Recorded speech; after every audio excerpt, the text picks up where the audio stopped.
കേരള സർക്കാരുമായി കൂടിയാലോചിക്കാതെ സംസ്ഥാനത്ത് നിന്നുള്ള ടൂറിസ്റ്റ് ബസ്സുകൾക്ക് തമിഴ്നാട് 4000 രൂപ ടാക്സ് വർദ്ധിപ്പിച്ചതായി മന്ത്രി കെ.ബി. ഗണേഷ് കുമാർ നടപടിയെക്കുറിച്ച് അന്വേഷിച്ചിരുന്നുവെന്നും അവിടെ 4000 വാങ്ങിയാൽ ഇവിടെയും 4000 വാങ്ങുമെന്നും മന്ത്രി പറഞ്ഞു.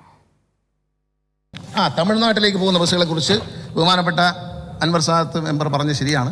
അങ്ങനൊരു പ്രശ്നം ഉണ്ടായിരുന്നു. KSRTC വണ്ടിയും പിടിച്ചിട്ടു. ഇത് അപ്പോൾ തന്നെ അതുപോലെ തന്നെ ഒരു ബസ് അപ്പുറത്ത് കയറുമ്പോൾ ഒരു സീറ്റിന് 4000 രൂപ വെച്ച്. നമ്മളൊരു അയൽ സംസ്ഥാനമാണ്, ഇന്ത്യയിൽ മുഴുവൻ ഒരു ടാക്സ് ആണെന്ന് പറയുന്നു.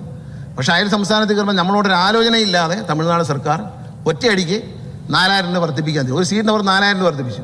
അപ്പോൾ എന്നെ ഇത് അറിയിച്ചപ്പോൾ അവർക്ക് അവർ പറഞ്ഞിട്ടൊന്നും ഉദ്യോഗസ്ഥന്മാർ കേൾക്കുന്നില്ല. അപ്പോൾ ഞാൻ പറഞ്ഞു എന്നാൽ പിന്നെ ഇരിക്കട്ടെ, നമുക്ക് 4000 രൂപ ഇങ്ങോട്ടെന്ന് പറഞ്ഞു. ഇവിടെ നിന്ന് പോകുന്നവരെ അവിടെ ഉപദ്രവിച്ചാൽ അവിടെ നിന്ന് വരുന്നവരെ ഇവിടെയും ഉപദ്രവിക്കും. അതിനൊരു സംശയം വേണ്ട. KSRTC വണ്ടി പിടിച്ചിട്ടാൽ അവരെ തമിഴ്നാടിൻ്റെ വണ്ടിയും പിടിച്ചെടുത്തു. അതിനൊന്നും ഒരു വിട്ടുവീഴ്ചയില്ല. അങ്ങനെയൊന്നും നമ്മളടുത്ത് കളിക്കേണ്ട. നമ്മളൊരു അയൽ സംസ്ഥാനമായിട്ട് സ്നേഹത്തിൽ പോവുകയാണ്. നമ്മളോടൊന്ന് ആലോചിക്കാനും ടാക്സ് വയ്ക്കും. നമ്മളൊന്ന് കൂടിയാലോചന ഞങ്ങളിങ്ങനെ വർദ്ധിപ്പിക്കാൻ പറ്റും. നിങ്ങളുടെ അഭിപ്രായം എന്താ? ഒന്നും ചോദിച്ചില്ല. കേരളത്തിൽ നിന്ന് കയറുന്നവർക്കെല്ലാം ഒരു സീറ്റിന് 4000 രൂപ വെച്ച് അങ്ങനെ കൊടുക്കുക. ഇന്ത്യ മുഴുവൻ ഒരേ ടാക്സ് എന്നാണ് പറയുന്നത് കേന്ദ്ര ഗവൺമെൻറ്. പക്ഷേ ഇതാണ് സ്ഥിതി.